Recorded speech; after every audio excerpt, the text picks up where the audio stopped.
Ça fait flipper.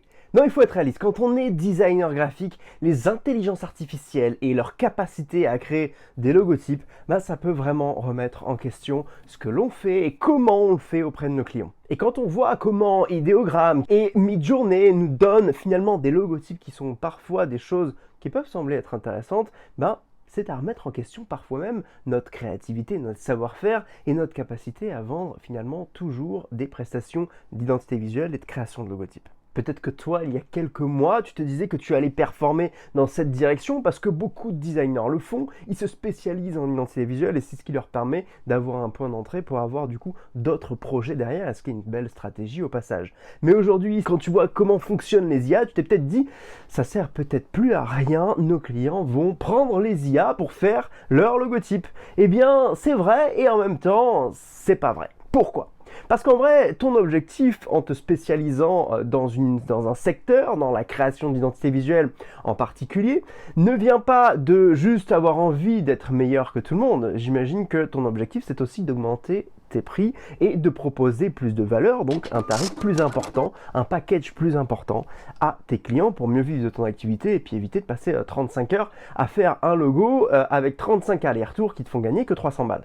Mais à partir de ce constat-là, tu as bien compris aussi que si tu augmentes tes prix, tu allais toucher une autre typologie de clientèle.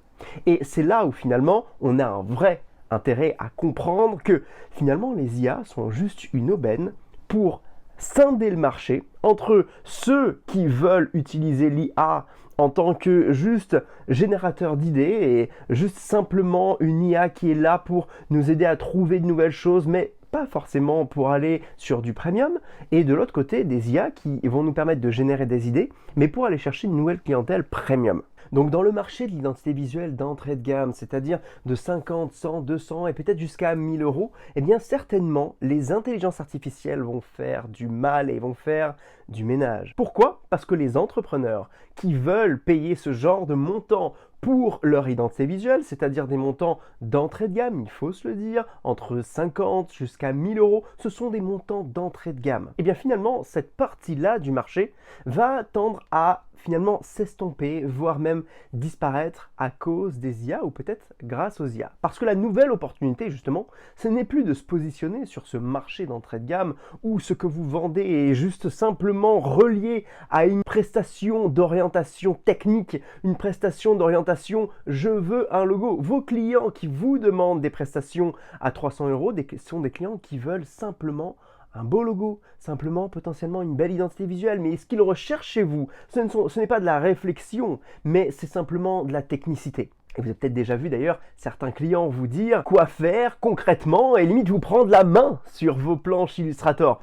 Et c'est ce qui reflète complètement que ce que cherche cette typologie de clientèle de 0 à 1000 euros, c'est simplement un exécutant, un designer, un graphiste qui est fort sur Illustrator pour exécuter ses idées. Or, si vous passez de l'autre côté de la barrière, du côté des designers qui sont non plus des graphistes ou des infographistes, mais simplement des designers qui deviennent des consultants, si vous changez de posture et que vous passez de graphiste à consultant, vos prix augmentent et ce que vous vendez finalement, ce ne sont plus des logos, mais c'est l'opportunité à une entreprise d'avoir une crédibilité différente. C'est l'opportunité pour une entreprise de faire croître son image de marque.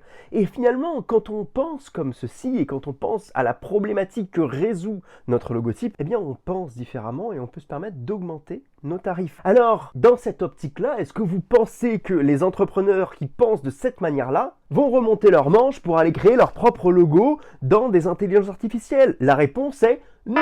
Et donc, bonne opportunité pour nous, finalement, pour non pas repousser les IA, mais les prendre avec nous dans notre même bateau pour emmener finalement nos clients dans un savoir-faire avec une valeur ajoutée complémentaire parce que vous ne serez plus seul, vous allez avoir des petits clones de vous qui vont travailler pour vous et des vrais processus de travail basés à la fois sur l'IA, mais complémentés par votre savoir-faire et votre capacité à faire des choix. Car dans un processus créatif, ce qui fait la différence, c'est votre capacité à vous orienter dans les points stratégiques qui constituent votre cheminement créatif.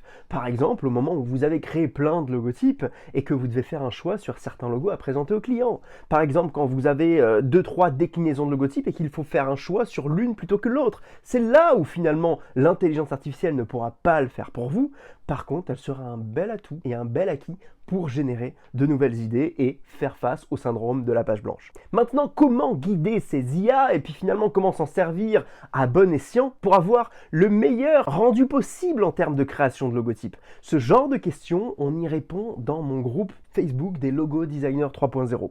Si aujourd'hui tu veux augmenter tes skills en termes de compétences artistiques en création de logotypes, si tu veux vendre des prestations au-dessus de 2000, 3000 euros et passer au niveau supérieur en termes de création de logotypes, d'image de marque et de ne plus être simplement un simple graphiste, mais de devenir un vrai consultant en branding design, tu dois d'abord travailler en effet sur tes skills et sur ta capacité à maîtriser un environnement très particulier qui est proposé par les IA.